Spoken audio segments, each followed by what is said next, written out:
오늘 우리가 읽은 이 말씀은 어린아이들도 다 아는 말씀이죠. 다니엘의 세 친구가 풀무불 속에 들어갔다가 살아서 나왔다. 우상 숭배하는 것은 목숨을 걸고 피해야 한다. 그런 말씀이죠. 여러분이 알다시피 나라가 거의 망하게 되어서 인질로 붙잡혀 왔습니다. 그리고 바벨론에서 성장을 하게 됩니다. 이것은 바벨론의 느부갓네살이 자기가 다스리는 모든 나라들, 점령한 나라들, 사람들을 세계화 정책, 느부갓네살의 세계화 정책에 맞춰서 각 나라에서 사람들을 뽑아다가 그들을 지도자들로, 바벨론화된 지도자들로 세우는 과정 속에서 일어난 일이었습니다. 여러분들 이 말씀을 너무 잘 알고 있는데, 특별히 3장에 나오는 이 오늘 본문의 배경은 느부갓네살이 두라 평지에 높이 27m, 너비 2.5m 정도 되는 금신상을 만들고 낙성식을 거행하기 위해서 자기가 다스리는 모든 나라들 그리고 지방에 다스리는 지도자들을 다 불러다가 이제 낙성식을 거행하면서 거기에 절을 하게 합니다. 여기에 물론 다니엘의 세 친구가 부름을 받았습니다. 다니엘은 어디 갔을까요? 성경은 말하지 않습니다. 우리가 그것은 물어봐도 알 수가 없는 문제입니다. 문제는 전부 다 절을 하는데 다니엘의 세 친구가 절을 하지 않았다는 거죠. 이거는 목숨이 달아날 일입니다. 이것도 소위 옛날 한국식으로 말하면 능지처참을 당할 일입니다. 왕 앞에서 감히 어떻게 모두가 다 절을 하는데 절을 하지 않고 꼿꼿하게 서서 그들은 10계명을 기억했을 것이고 그들은 당연히 10계명 가운데 1계명을 기억했을 것입니다. 그러자 사드락과 메삭과 아벳느고를 아끼는 느부갓네살이 오늘 우리가 읽은 말씀대로 16절부터 18절에 아무리 설득을 해도 설득을 할 수가 없습니다. 그때 세 친구가 하는 이 유명한 말 우리가 다 알고 있죠. 사드락과 메삭과 아벳느고가 왕에게 대답하여 이르되 느부갓네살이여 우리가 이 일에 대하여 왕에게 대답할 필요가 없나이다. 왕이여 우리가 섬기는 하나님이 계시다면 우리를 맹렬히 타는 풀무불 가운데서 등이 건져내시겠고 왕의 손에서도 건져내시리이다. 그렇게 하지 아니하실지라도 왕이여 우리가 왕의 신들을 섬기지도 아니하고 왕이 세우신 금신상에게 절하지도 아니할 줄을 아옵소서. 결국 풀무불을 7배나 더 뜨겁게 해서 거기에 이 세 친구들이 던져지게 됩니다. 보통 쓰레기 소각장의 온도가 800도라고 그래요. 그리고 화장터에서 시체를 태우는 800도에서 한 1000도 정도 된다고 그래요.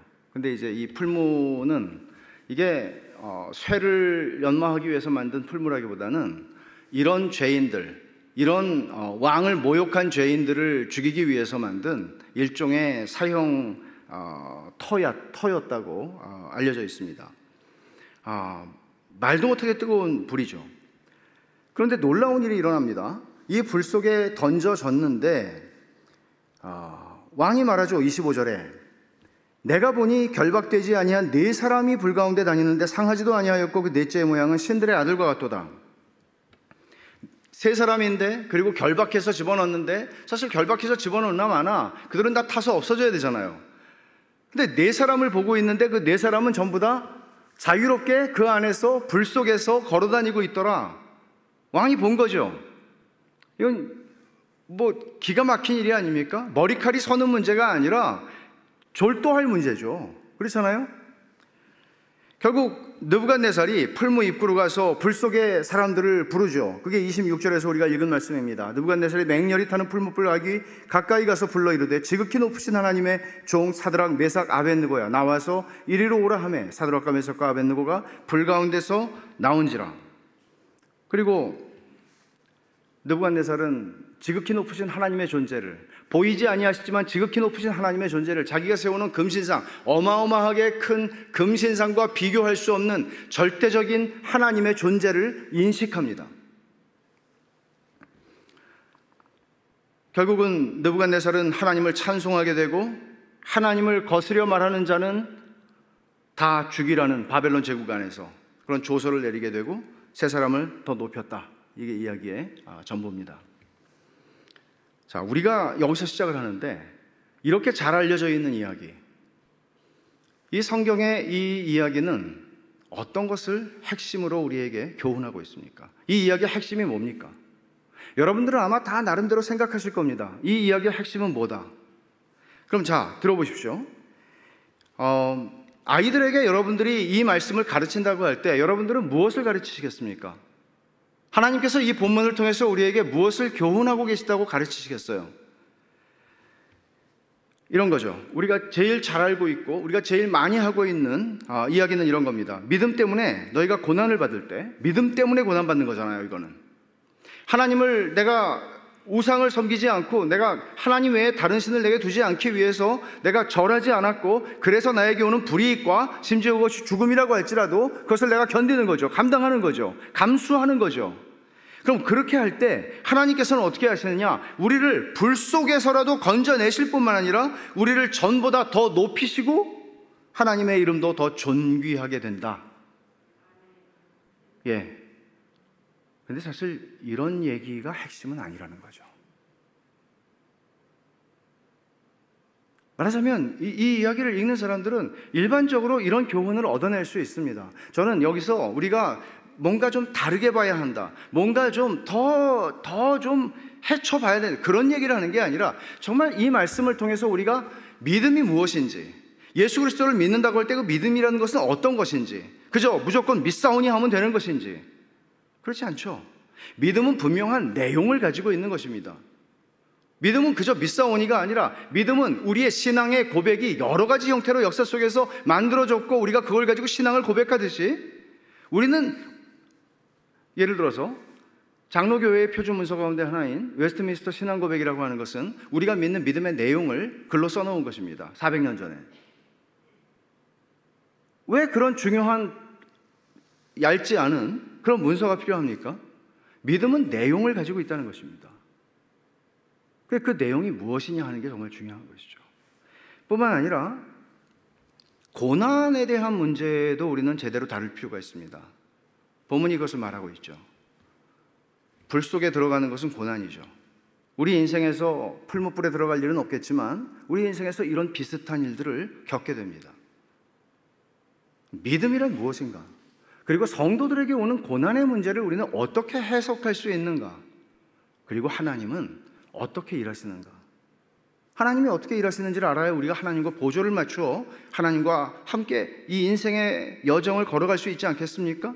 하나님이 어떤 방식으로 일하시는지를 전혀 알지 못하고 내가 내 방식대로 하나님은 이런 분이야 라고 생각하고 하나님을 잔뜩 오해한 나머지 그 오해에 대한 신앙과 확신이 굳어져서 그걸 우리는 좋은 신앙이라고 말할 수 없죠.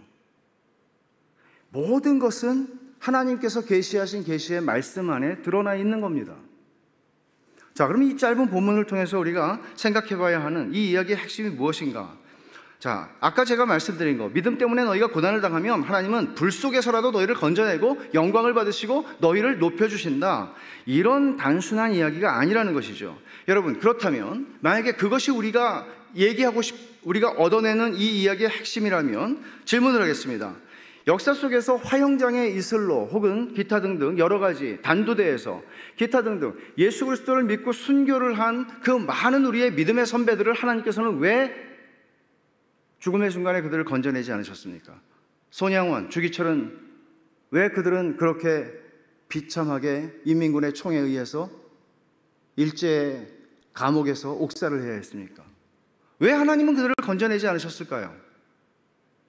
어떻게 설명할 수 있습니까? 이렇게 설명할 수 있습니까? 다니엘의 세 친구만한 믿음이 없었기 때문이다. 하나님을 감동시킬 만한 믿음이 그들에게는 없었기 때문에 하나님께서는 그들을 건져내지 않으셨다. 맞습니까? 그렇지 않죠. 그렇지 않죠. 그럼 이 본문을 통해서 하나님께서 우리에게 무엇을 말씀하십니까? 교회 역사 속에서 그런 순교자들 수도 없죠. 1세기, 2세기, 3세기에는 원형 경기장에서 죽어갔던 수많은 우리의 믿음의 선배들이 분명히 있습니다. 사도들도 그러했습니다. 왜 하나님께서 이 세 젊은이들을 구해내신 것처럼 아주 드라마틱하게 역사 속에서 주의 이름을 부인하지 않았기 때문에 죽어갔던 우리의 믿음의 선배들을 구해내지 않으셨던 것일까요? 차이는 무엇일까요? 만일 우리가 이런 상황 속에 처해질 때 우리가 믿음을 배반하지 아니하고 하나님을 붙잡았을 때 하나님께서는 우리를 구해 주실까요? 이런 질문들입니다. 이것은 우리의 믿음의 내용이 어떤 것이어야 하는가 하는 것을 말씀합니다. 먼저 이 세 친구가 느부갓네살에게 한 말 17절과 18절에서 시작을 해보겠습니다. 이 말이 이야기 전체를 해석하는 열쇠입니다. 적어도 우리는 그들의 말에서 두 가지 사실을 발견합니다. 첫째는 무엇인가 하면 그들은 하나님의 능력을 알았고 확신했습니다. 여기에 나오죠. 왕이여, 우리가 섬기는 하나님이 계시다면 우리를 맹렬히 타는 풀무불, 당신이 7배나 더 뜨겁게 하라고 한 이 풀무불 가운데에서도 능히 건져내시겠고 왕의 손, 왕이 누구예요? 느부갓네살은 거의 신과 같은 존재로 절대 권력을 가지고 있던 왕이었습니다. 그러나 거기서 우리를 건져내시겠다는 거죠. 건져내실 수 있다는 거죠. 내가 아는 하나님, 내가 믿는 하나님은 그런 전능하신 하나님이다. 그들은 이 사실을 믿었습니다. 하나님은 전능하시다. 하나님은 느부갓네살 위에 계시다. 하나님은 전능하신 하나님이다 하는 것을 믿었습니다. 믿어 의심치 않았죠. 두 번째 사실, 그럼에도 불구하고 이들은 하나님의 계획은 확신하지 못했습니다. 하나님이 어떻게 하실지는 몰랐습니다. 하나님이 우리를 반드시 건져낼 것이다. 그렇지 않을 수도 있다는 것을 생각했습니다. 그래서 말하죠. 그리 아니하실지라도 하나님은 하나님이다. 그리 아니하실지라도 하나님은 능력이 없는 게 아니라 능력이 있으신 거 우리는 분명히 믿습니다. 그러나 하나님이 그 능력을 가지고 우리를 풀무에서 건져내실지 아니면 풀무에 그대로 놔두어서 죽게 하실지는 모르겠습니다. 하나님의 계획은 우리는 모릅니다. 이 두 가지 사실은 굉장히 우리의 믿음과 관련해서 중요한 내용입니다. 하나님의 뜻이 불분명하지만 확실한 것은 뭐죠? 너는 나 외에 다른 신을 섬기지 마라 하는 거죠. 너는 나 외에 다른 신을 내게 두지 마라. 이 명령은 너무나 분명하잖아요. 이 명령은 이게 무슨 뜻이지? 이런 상황에서 절을 해야 하나 말아야 하나 하는 문제가 아니라 이거는 굉장히 분명하죠. 절하지 말아야죠. 그래서 그들은 이렇게 대답을 한 거죠. 그리 아니하실지라도 우리는 절하지 않습니다. 말하자면 하나님의 분명한 말씀 앞에 순종합니다. 그러나 하나님의 계획이 불분명한 것에 대해서는 내 뜻을 하나님의 뜻을 내 뜻 아래 두지 않습니다. 내 마음대로 해석하고 내 마음대로 생각하지 않습니다. 여러분, 여기에 나쁜 신학이라고 하는 것이 존재합니다. 나쁜 신학이라는 것은 이런 것입니다. 저는 실제로 경험을 했는데 한 분이 암 진단을 받았습니다. 그리고 호전되지 않고 있었습니다. 그러나 그분이 가지고 있었던, 그분이 배운 신학은 무엇인가 하면, 신학이라고 말하지만 더 쉽게 말하면 신앙 고백입니다. 그분이 가지고 있는 신앙 고백은 이런 거였어요. 하나님께서는 나를 암에서 고쳐내서 영광을 받으신다. 나를 고쳐내셔야, 나를 살리셔야 하나님 영광을 받으신다. 그 능력을 증명하신다, 이 세상 앞에. 끝까지, 마지막까지 복수가 차고 마지막 순간까지도 그분은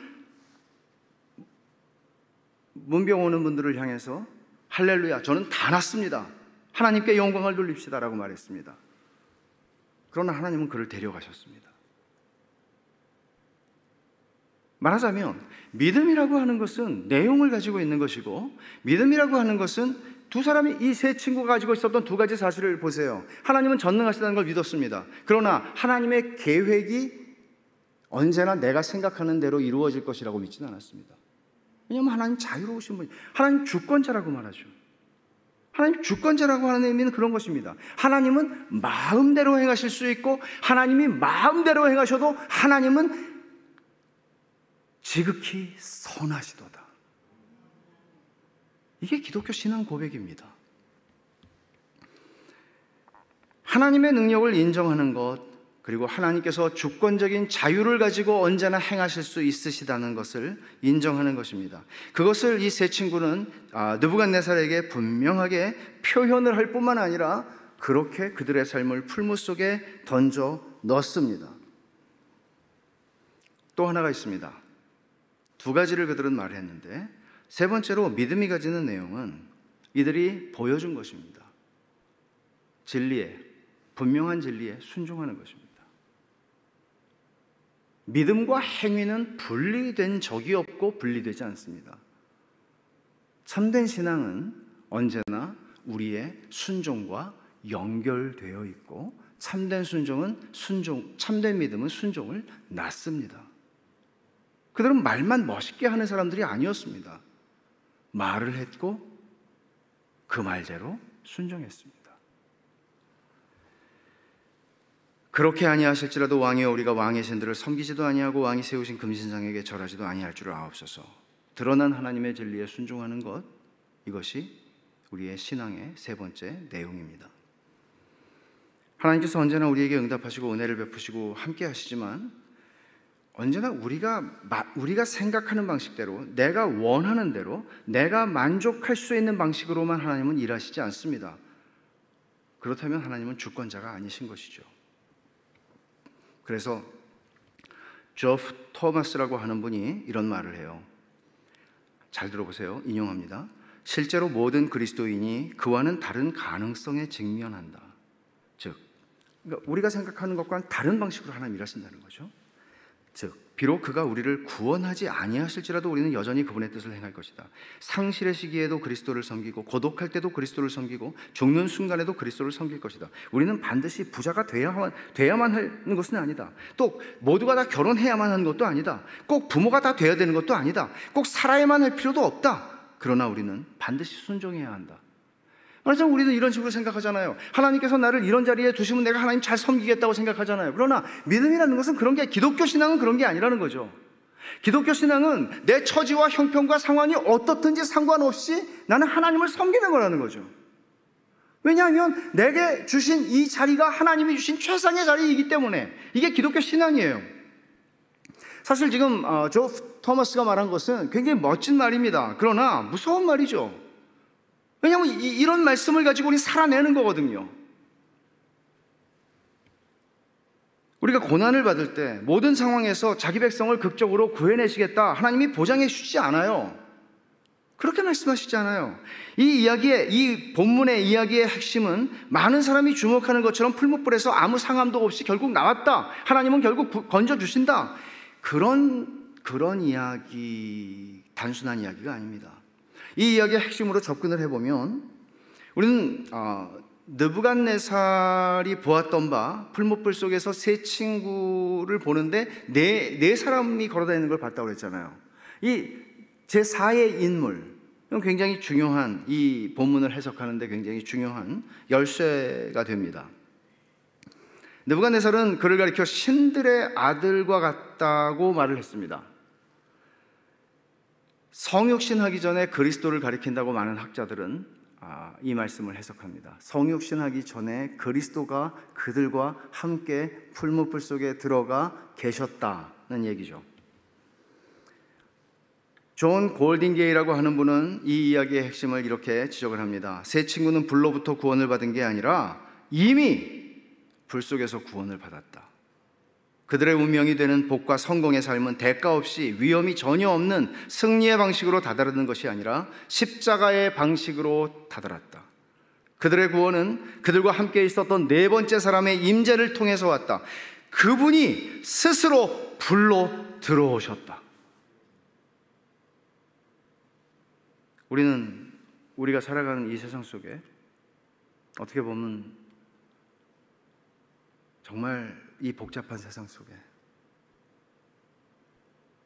하나님이신 성자께서 사람이 되셔서 이 속에 들어온 사실을 우려합니다.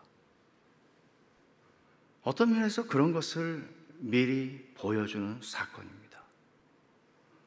데일 랄프 데이비스는 이렇게 설명을 해요. 탁월한 설명들이기 때문에 제가 여러분에게 좀 인용을 합니다. 그리스도는 그들을 풀무불에서 꺼내주시지 않고 그 안에서 그들을 찾으셨다. 그분은 우리를 모든 고통과 위험에서 항상 보호해 주시지는 않지만, 항상 우리를 위험과 고통에서 보호해 주시지는 않지만, 넷째 사람은 고독과 배신과 상실의 순간에 다가오셔서 우리와 함께 걸으신다. 그는 우리에게 물과 불과 강을 허락하실 뿐 아니라 그 가운데서 끝까지 우리를 지키실 능력이 있으시다. 넷째 사람은 항상 자기 백성을 그렇게 찾아오신다 고 말합니다. 좀 더 이야기를 정리해보면, 우리가 잘 아는 제1계명, 너는 나 외에 다른 신을 내게 두지 말지니라. 다니엘의 세 친구는 이 분명한 하나님의 말씀을 지키기 위해서 목숨을 잃을지라도 그 말씀을 지키는 게 중요하다는 사실을 알았고, 그래서 그들은 풀무 속으로 들어가게 됩니다. 본문의 핵심을 두 가지로 먼저 정리를 하죠. 첫째, 그리스도께서 고난 가운데 있는 자기 백성을 찾으시고 그들과 함께 계시기 위해 풀무불 속으로 들어오셨다. 첫째, 이 이야기의 결론과 같은 것입니다. 그리스도께서 풀무불 속으로 그들과 함께 하시기 위해 들어오셨다. 둘째, 믿음으로 진리에 순종하는 것은 목숨보다 귀하다. 자, 이 결론을 우리가 그냥 받아들인다면 조금 심란해질 가능성이 있습니다. 이런 거죠. 우리는 여러분이 이 이야기를 각색을 하거나 혹은 이 이야기를 해석하는 절대적인 권위를 가지고 있다면 여러분들 이렇게 해석하는 게 좋지 않겠어요? 아까 우리가 처음에 해석한 대로, 보통 사람들이 이해하는 대로 하나님은 목숨을 걸고 내가 죽어도 상관없으니 나는 하나님의 말씀에 목숨을 걸고 순종합니다라고 할 때 하나님은 불 속에서라도 우리를 구원해내시고 더 높이시고 하나님도 영광을 받으신다. 이게 훨씬 더 부담이 없잖아요. 그러나 이런 해석을 하게 되면 제가 지금 여러분에게 얘기하는, 하나님이 어떻게 하실지는 몰라요. 하나님은 주권자이시기 때문에. 그러나 하나님은 불 속으로 들어오시는 하나님이에요. 근데 우리는 이거죠. 하나님, 불 속에 안 들어오시는 게 더 낫겠습니다. 오지 마시고 저를 불에서 건져주세요. 이게 더 저는 좋습니다. 우리 그걸 원하지 않습니까? 불 좋아하세요? 우리는 그 누구도 고난을 좋아할 사람은 이 중에 저를 포함해 아무도 없습니다. 편하게 살고 싶죠. 불 같은 거 인생에서 없었으면 좋겠죠. 근데 주님은 우리를 불에서 건져내는 게 아니고 불로 들어오신다는 얘기를 하신다고요. 이 말씀을 통해서 불로 들어오신다고, 주님이. 우리가 이런 해석을 부담스럽게 여길 수 있는 이유가 있습니다. 너무나 분명한 이유죠. 우리가 그냥 조금만 정직해질 수 있다면 왜 우리는 이런 해석을 싫어하는가? 왜냐면 고난이 싫으니까. 그렇잖아요. 동의하십니까, 여러분? 아무도 고난을 원치 않습니다. 하나님이 나를 고난에서 건져주시길 바라지, 이 고난 속으로 하나님이 친히 오셔서 나와 함께 계시는 것보다는 나를 고난에서 건져주시는 게 훨씬 낫습니다. 그러면 제가 여러분에게 좀 질문을 해보겠습니다. 멋진 삶, 우리가 생각하는 행복한 삶, 그것은 고난을 좀 면하고 좀 더 편하게 사는, 좀 더 안락하게 사는, 좀 더 넓은 집에서 사는, 좀 더 쾌적한 집에서 사는 그런 건가요? 말하자면 인생에서 우리가 겪는 고난이라고 하는 것이 우리의 행복과 불행, 우리 인생의 행복과 불행을 좌우하는 건가요? 정말 그런가요? 성경이 그렇게 말하고 있나요? 우리가 진지하게 물어야 되는 질문입니다.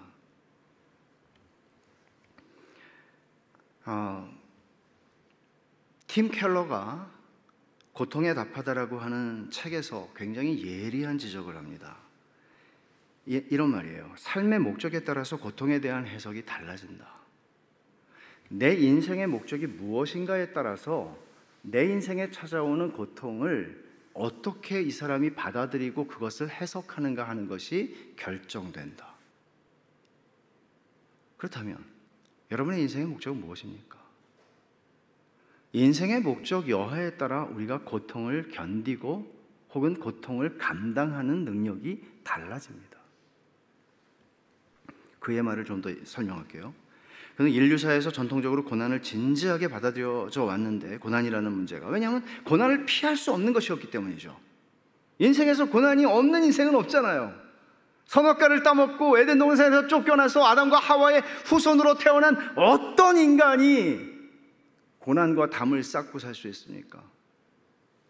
하나님께서 고난을 명하셨는데, 그래서 고난이라는 것은 굉장히 일상적이고 당연하고 그저 인생에서 우리가 받아들이는 것으로 여겨져 왔는데, 심지어 그 고난을 큰 유익을 주는 통로라고 여기기까지 했습니다. 그리스도인들만이 아니라 일반적으로 그랬다는 것입니다.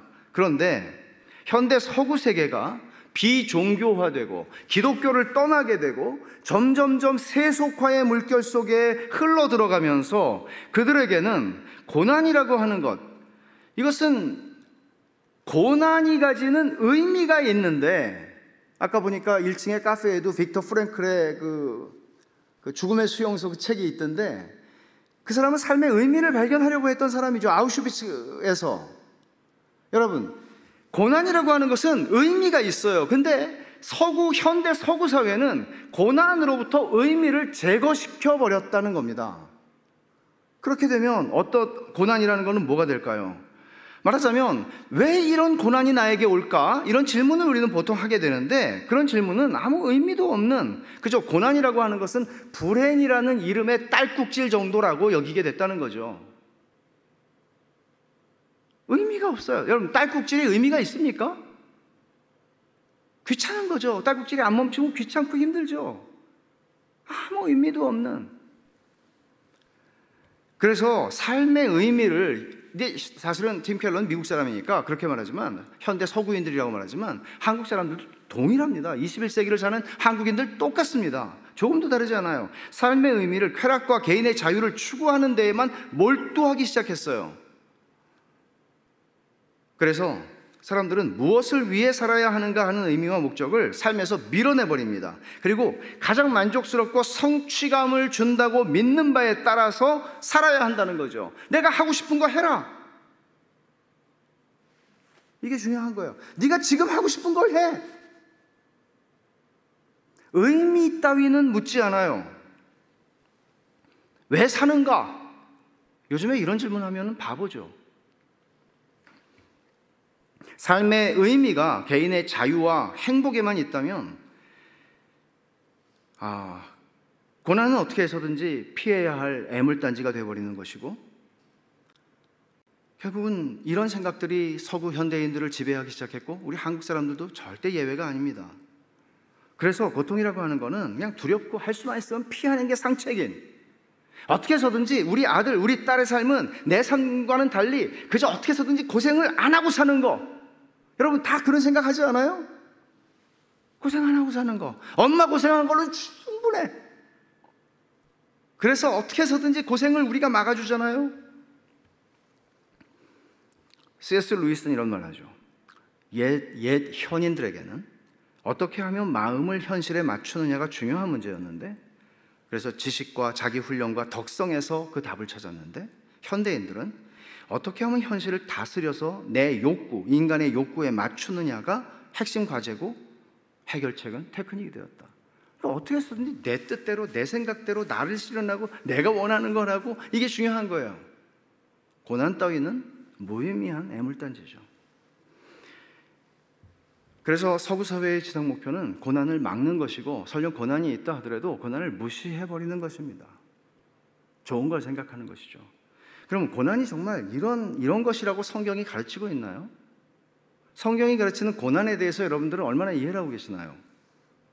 성경이 우리 인생과 고난에 대해서 말하는 것은 굉장히 중요하고 은혜롭습니다.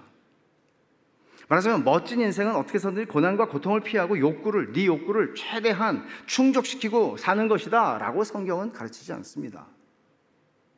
보세요. 교회 안에 있는 젊은이들도 이 세상의 교육과 이 세상의 풍조에 영향을 받아서 그런 생각을 합니다. 젊은이들 뿐이라면 다행이죠. 성경에 의해서, 성경이 우리의 사상과 우리의 생각과 우리의 사고방식과 우리의 삶의 태도와 우리의 습관과 이것들을 성경이 세우지 않습니다. 이 세상의 것들에 영향을 받습니다. 그래서 오늘 본문을 해석하는 것도 그런 방식이 편한 거죠. 고난에서 건져내신다. 이런 상황 속에서 여러분, 오늘날 번영신학이라든지 이런 정말 이단과 같은 이런 가르침들이 온 천하에, 대한민국뿐만 아니라 대표적으로 미국이죠. 얼마나 많은 강단을 더럽히고 있는지 알 수 없습니다. 우리는 성경이 가르치는 기본 진리로 돌아갈 필요가 있습니다. 인생의 목적을 성경이 뭐라고 가르칩니까? 웨스트민스터 소유리문답 여러분 아시죠? 적어도 일문은 아시죠? 사람의 제일 되는 목적이 무엇인가 묻습니다. 무엇입니까? 하나님을 영화롭게 하고 그분을 영원토록 즐거워하는 겁니다. 과연 이것이 그리스도인의 목표라면, 우리 인생의 목적이 과연 하나님을 영화롭게 하고 하나님을 영원토록 즐거워하는 것이라면, 이 인생의 목적이 우리가 고난을 대하는 태도에 대해서 어떤 영향을 줍니까?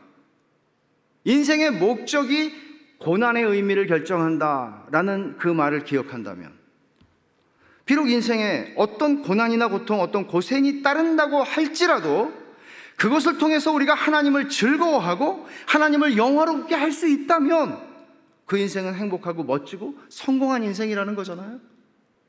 그러니까 고생을 얼마나 하느냐가 아니라, 고생 안 하는 서구 현대인들이 얘기하는 고생 안 하는 게 행복한 삶, 인생의 목적은 뭐야? 고생 안 하고 사는 거.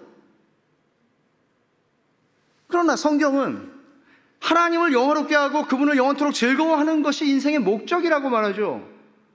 그렇다면 내가 고난 가운데 있을지라도, 설령 손양원 목사님이 인민군의 총에 돌아가셨다고 할지라도 그것이 하나님을 영화롭게 하는 것일 수 있다면 그거는 멋진 삶이죠. 완전히 다른, 개죽음이 아니라는 얘기입니다.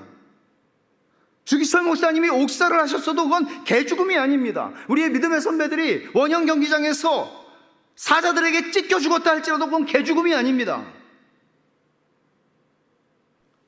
기가 막힌 삶을 살았던 것이죠. 바울의 목이 잘려져서 대굴대굴 굴러갔다고 할지라도 그 인생은 어떤 존재와도 비교할 수 없는 기가 막히게 멋진 삶을 성공적으로 잘 산 인생입니다. 그렇다면 여러분, 우리 인생 공식을 수정해야 되지 않겠어요? 어떻게 하면 고생 안 하고 살까? 이게 인간이 살아가는 의미와 목적이, 내용이 될 수 있습니까? 그리스도인에겐 그렇지 않습니다. 절대로. 그리스도인에겐 절대로 그렇지 않습니다. 저는 지금 여러분에게 지금 말씀드리지만, 사실 이런 세계관, 이런 인생관, 어떻게 하면 고생 좀 덜하고 살까? 여러분, 이게 별거 아닌 것 같지만 이게 우리 삶을 지배하고 지배합니다. 목사도 마찬가지입니다. 선교사들도 마찬가지입니다. 자유롭지 않습니다.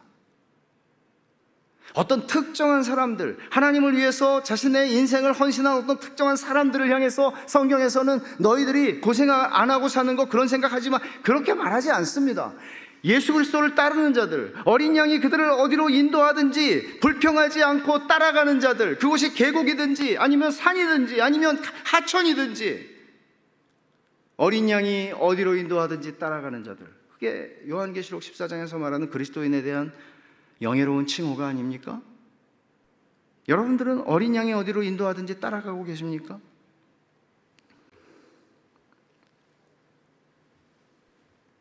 그리스도인들은 어떤 인생의 명제를 가져야 합니까? 어떻게 하면 그리스도를 닮아서 거룩하게 될 수 있을까? 어떻게 하면 하나님을 즐거워하고 하나님을 영화롭게 할 수 있을까? 어떻게 하면 내가 하나님을 내 목숨을 다해 사랑하고 이웃을 더 많이 사랑할 수 있을까? 이런 것들이 우리에게 더 중요하고, 이것이 정말 멋진 삶이라는 사실을 확인한 사람들이 그리스도인들입니다. 우리 모두가 피할 수 없이 중요한 질문은 이거예요. 당신의 인생의 목적은 뭡니까? 여러분들이 지금 대답하시지 않아도 되지만 여러분들이 이 질문에 대답하셔야 합니다. 스스로에게 대답하셔야 합니다. 왜냐하면 그것이 어떤 면에서는 우리의 신앙 고백이기 때문입니다. 그리고 그것이 고난을 대하는 우리의 태도를 결정하기 때문입니다. 최대한 고생을 피하고 욕구를 충족시킴으로써 행복을 극대화하는 것이 인생의 목적이라면 그 인생의 결과는 비참함 밖에는 남는 것이 없습니다. 하나님의 거룩한 형상을 담고 하나님을 즐거워하고 하나님을 영화롭게 하는 것, 이것이 우리 인생의 목적이라고 성경은 누누이 말합니다. 여러분이 자신도 모르게 무의식적으로 이런 우리가 세상에서 가지게 되는 이런 생각들, 인생에 대한 관점들을 가지게 되면, 그리고 그것이 나를 지금 얼마나 많이 오염시켰고 나에게 얼마나 많은 영향을 주었는가를 지금 여러분들이 생각하신다면 여러분들이 이것을 수정하셔야 합니다. 하나님 앞에서 이 작업을 하셔야 합니다. 그리고 여러분들이 여러분의 자녀의 세대들에게 여러분이 가르치는 인생에 대해서 여러분들은 어떻게 가르치고 계셨습니까? 너 공부 못하면 고생해? 고생 안 하려고 공부합니까? 고생 안 하기 위해서 좋은 대학 가야 합니까? 그게 그리스도인들이 자녀들에게 할 수 있는 말의 전부입니까? 부끄러운 일이죠. 부끄러운 일이죠.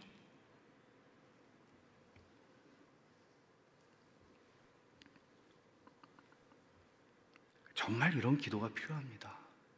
주님, 이게 우리의 인생의 목적인 줄을 주께서 가르쳐줬고, 그렇다면 주님, 이렇게 내가 살 수 있는 믿음을 제게 주시고 이 길을 걸어갈 수 있게 해주십시오. 정말 믿음의 삶을 살고 싶습니다. 내가 내 자식들에게 물려줄 수 있는 것은 믿음의 삶을 산 그것을 유산으로 주고 싶습니다. 내가 한 멋진 말이 아니라 부모의 믿음의 삶을 유산으로 남길 수 있는 인생을 주님 앞에서 살게 해주십시오. 본문에 기록된 이야기의 핵심은 풀무에서 나왔다가 아니라 그리스도께서 풀무 속으로 들어오셨다, 우리와 함께 하셨다 하는 이야기다 하는 것. 이런 말은 이렇게 말할 수 있죠. 천국이 우리 고통의 풀무 속으로 찾아왔다. 우리는 천국을 우리가 죽어서 가는 어딘가에 있는 나라라고 생각할 수 있지만, 예수님께서 성육신하여 이 땅에 오셔서 공생애를 시작하시며 마가복음 1장 15절에서 하나님의 나라가 가까이 왔다 선언하시죠. 천국이 우리 속으로 들어오는 것입니다. 그래서 우리는 이런 고백을 하는 것이죠. 높은 산이 거친 들이 초막이나 궁궐이나 내 주 예수 모신 곳이 그 어디나 하늘나라. 얼마나 많이 부른 찬송이에요. 우리가 쾌적한 환경 속에 있을 때만 하늘나라입니까? 아니요. 우리 믿음의 선배들이 가졌던 고백은 이런 것입니다. 높은 산이든지 거친 들, 광야든지 초막이든지 궁궐이든지 내가 부에도 처할 줄 알고 빈에도 처할 줄 안다. 내 주 예수 모신 곳이 그 어디나 하늘나라. 영광의 주님께서 친히 우리와 함께 계시기 위해서 고통의 풀무 속으로 찾아 들어오십니다. 이게 복음입니다. 이게 복음입니다. 특별히 우리가 원치 않는 상황, 우리가 핸들할 수 없는, 어떻게 내 힘으로는 절대로 바꿀 수 없는 상황, 그리고 언제 끝나게 될지도 모르는 상황이 있잖아요. 터널로 들어오긴 했는데 터널 끝이 보이지 않는 그런 상황들. 이런 상황이 오래 지속되는 가운데 정말 우리를 위로하는 것은 복음입니다. 주님이 그 속에 들어오셔서 나와 함께 계십니다. 풀무 속에서 내 머리가 상하지 않게 하십니다. 복음은 현대인들이 바라는 대로 고통을 피하고 욕구를 충족시켜주는 삶을 도와주는 조언이나 권고가 아닙니다. 주님은 우리의 욕구를 채워주시기 위해서, 주님은 내 욕구를 실현하는 인생을 살도록 십자가에서 피 흘려 죽으신 것이 아닙니다. 존 골딩게이의 말을 제가 인용을 합니다. 자기 백성과 함께 하시는 하나님에 대한 경험은 하나님에 대한 헌신에 따른 것이지 그 이전이 아니다. 하나님의 존재에 대한 경험은 풀무 속에서지 풀무로부터 구조되는 것에 있지 않다. 말하자면 그들이 풀무 속에 들어갔기 때문에 하나님과 함께하는 경험을, 기가 막힌 경험을 했다는 거죠. 풀무 속으로 들어가는 순종을 했기 때문에. 그러나 순종을 하지 않고 머뭇거리는 삶, 그저 주저하면서 적당히 타협하면서 적당히 물탄 복음을 가지고 죽어서 지옥은 가지 않을 만큼의 삶을 살면서 그렇게 살아가는 건 아니라는 거죠. 거기선 하나님이 살아계시고 살아계시는 하나님이 성육신하여서 우리와 함께 하시는 그 은혜를 경험할 수 없는 것입니다. 인생에서 하나님을 경험하고 산다는 것, 임마누엘이신 예수 그리스도께서 나와 동행하시는 것을 경험하고 산다는 것, 바울 사도는 골로새서에서 이런 말을 하죠. 내 속에서 역사하시는 이의 능력을 따라 내가 힘을 다하여 수고한다. 그는 알았습니다. 내 속에서 역사하시는 분이 계시다는 걸 그는 알았다고요. 그는 느꼈어요. 그는 그 사실을 알았어요. 그냥 내가 열심히 코피 터지게 수고하고 헌신해서 주님을 섬긴다가 아니고 내 속에 역사하시는 분이 계시다. 내가 그분과 함께 힘을 맞춰 나도 수고한다. 내 안에서 일하시는 분을 느꼈다고요. 그는 매 맞으면서도, 돌에 맞을 때도, 고린도 사람들에 의해서 배척을 받을 때에도, 배신을 당할 때도 그는 자기와 함께 하시는 하나님을 경험하고 살았다고요. 랄프 데이비스는 또 이렇게 말합니다. 아까 제가 말씀한 걸 제가 다시 한번 읽어드릴게요. 넷째 사람은 고독과 배신과 상실의 순간에 다가오셔서 우리와 함께 걸으신다. 인생을 살다 보면 이런 일들이 얼마나 많아요. 얼마나 많아요. 그때 주님은 오셔서 나와 함께 하신다. 이사야 선지자를 통해서 주신 말씀을 들어보십시오. 네가 물 가운데로 지날 때 내가 너와 함께 할 것이라. 강을 건널 때 물이 너를 침몰하지 못할 것이며 네가 불 가운데로 지날 때에도 타지도 아니할 것이라. 불꽃이 너를 사르지도 못하리니. 주님 주신 말씀이 뭐예요? 물 가운데로 지나고 강을 건널 때 물이 너를 침몰하지 못한다. 내가 너를 꺼내줄게, 건져줄게 라고 말하는 게 아니고, 네가 물 속에 들어가도 물이 너를 해치지 못해. 불 속에 들어가도 불이 너를 해치지 못해. 근데 물과 불이 있을 거라는 얘기죠. 우리 인생에. 베드로 사도는 이렇게 말합니다. 베드로전서 4장 12절부터 14절에 사랑하는 자들아 너희를 연단하려고 오는 불시험을 이상한 일 당하는 것 같이 이상히 여기지 말고 오히려 너희가 그리스도의 고난에 참여하는 것으로 즐거워하라. 이는 그의 영광을 나타내실 때에 너희로 즐거워하고 기뻐하게 하려 함이라. 너희가 그리스도의 이름으로 치욕을 당하면 복 있는 자로다. 영광의 영 곧 하나님의 영이 너희 위에 계십니다. 너희가 그리스도의 이름으로 치욕을 당하면 뭐라고요? 행복한 자라고. 행복한 자라고 읽을 수 있어요. 여러분, 불시험 당하면 믿음이 없어서 불시험 당한다고요? 베드로 지금 뭐라고 말씀하세요? 이상히 여기지 말라고. 너희의 유익을 위해서 하나님이 주시는 거라고. 여러분, 지금 우리 이 자리에 앉아 계시는 분들이나 지금 온라인으로 예배하시는 분, 모든 분들과 우리는 다 지금 함께 하나님 앞에 예배를 하지만 우리 살아가는 삶의 자리는 다 다르잖아요. 어떤 분들은 정말 숨도 쉴 수 없을 만큼 답답한 그런 상황 가운데 계신 분도 계실 수 있고, 어떤 분들은 너무나 편안한 가운데 계실 수도 있어요. 그러나 우리 인생이 언제나 그렇기만 한 건 아니잖아요. 공평하신 하나님께서 우리가 어떤 자리에 있을지라도 그 자리에 찾아오셔서, 여러분, 사드락과 메삭과 아벳느고는 언제나 이 넷째 사람의 동행하시는 것을 언제나 불문 속에서 경험했던 것처럼 경험하고 살았던 거 아니에요. 그런 자리에 있을 때 하나님을 깊이 경험하게 돼요. 그런 은혜를 누리게 돼요. 그러니까 단순히 우리가 어려움을 겪을 때 어려움에서 나를 건져주세요 하는 것만이 다가 아니다. 그리고 어려움이 찾아올 때 내가 뭘 잘못해서 하나님이 나를 때리시나 하는 것만이 답은 아니다.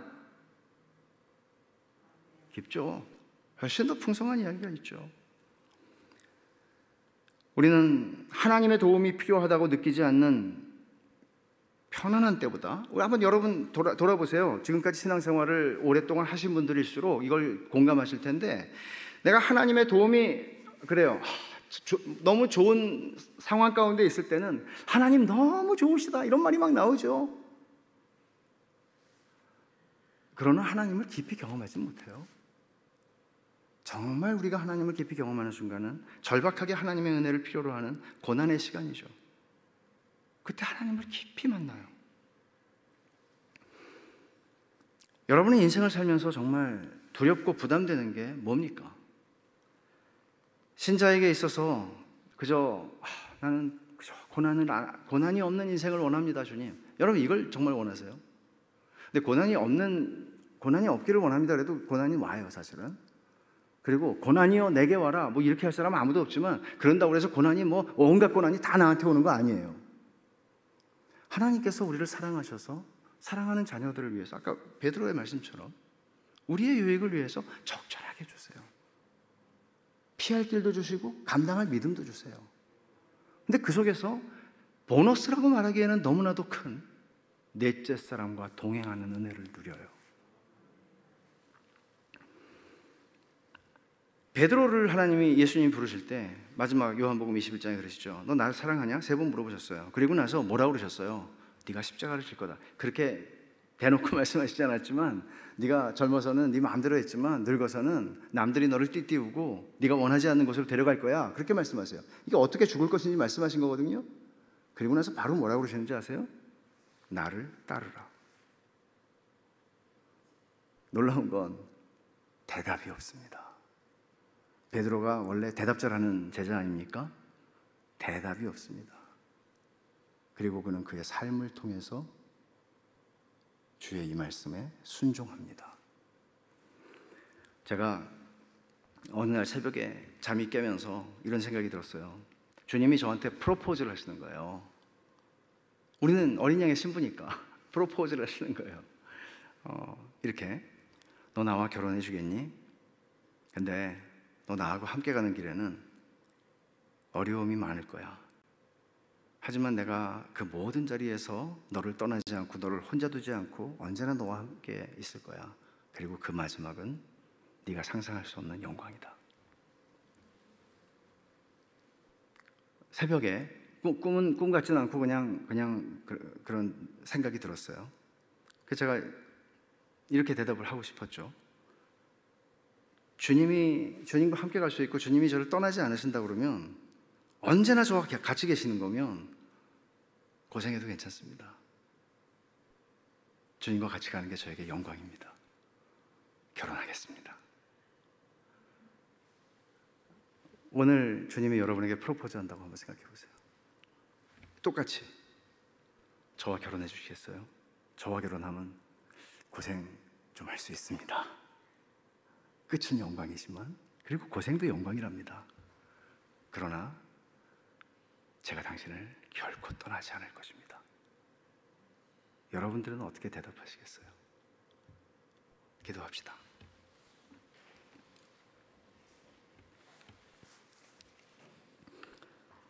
여러분 이 시간에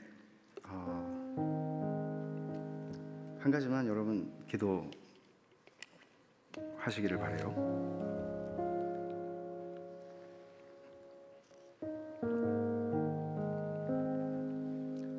여러분은 주님과 함께 있는 것이 좋습니까? 주님과 함께 있지 않아도 고생 안 하고 사는 게 더 행복합니까? 고생이 정말 그렇게 두려운 건가요? 저는 고생을 안 해봐서 이런 얘기를 하는 걸까요? 정말 진지하게 여러분, 지금 이 질문은요, 우리의 기독교 신앙을 정말 살아있게 만들 수 있고, 아니면 우리의 기독교 신앙을 완전히 잠재워 버릴 수 있는 중요한 질문입니다. 주님께서 오늘 여러분들에게 프로포즈 하신다면 여러분들 뭐라고 대답하시겠습니까? 여러분 이 시간에 한번, 이제 주님이 다니엘서의 말씀을 가지고 목사를 통하여 여러분 각자에게 말씀하셨습니다. 이 시간에 여러분들이 아주 짧게, 목사님 나오실 때까지 아주 짧게 주님께 여러분의 대답을 말씀드리십시오. 도움을 구하십시오. 주님, 저는 고생하는 거 너무 두렵습니다. 주님 도와주셔서, 그렇지만 주님과 함께 가고 싶습니다. 도와주셔서 주님과 함께 이 길을 영광스럽게 걸어갈 수 있게 해주십시오. 같이 기도하겠습니다.